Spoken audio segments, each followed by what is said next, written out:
So we're approaching midsummer-ish here in Western North Carolina, and I want to do a quick update because I just remembered myself about heavy fruiting fertilization.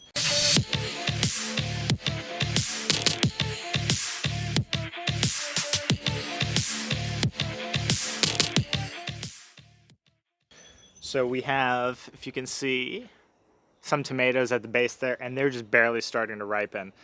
I run into this issue occasionally where I just don't put enough fertilizer down in the spring whenever I seed them, or transplant them rather. So it's not a bad idea to give them some liquid fertilizer, not a ton of nitrogen, because that's usually what they need for that massive bushy growth there, which is amazing. They have a ton of tomatoes on them, but only the bottom ones, I don't know if you can see that, are starting to ripen. So I'll walk around to the other ones with you. And what I'm going to use is this. This is a Nectar of the Gods product. You can use whatever you want, but I use, it's just water-soluble bone meal.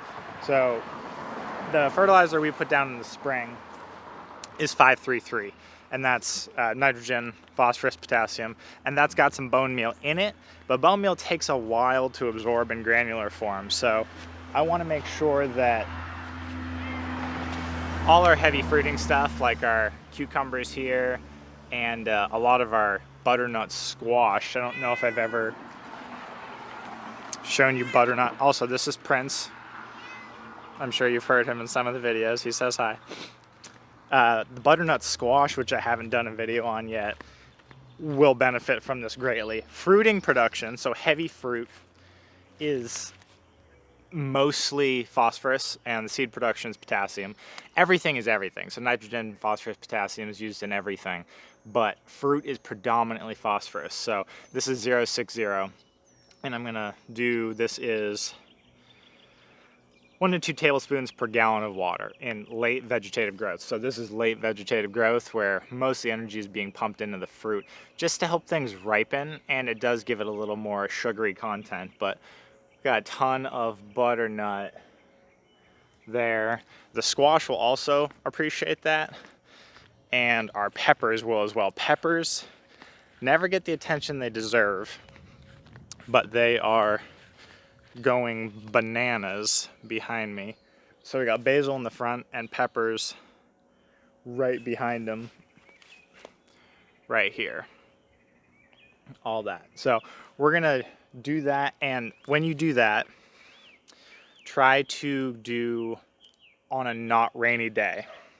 So it's going to substitute for the watering. So if you're doing heavy fruiting stuff like tomatoes and cukes that you don't water every day, replace it for the water. So try to do it on a warm or hot day when they will quickly absorb it, and try to not have it thunderstorm or just pour immediately before or after, because it will leach it out. So it just barely rained here in Asheville, so I won't do it right now. I'll wait till things dry out a little bit, and I'll probably end up doing it in 2 days, but I just wanted to let you guys know while I was thinking about it.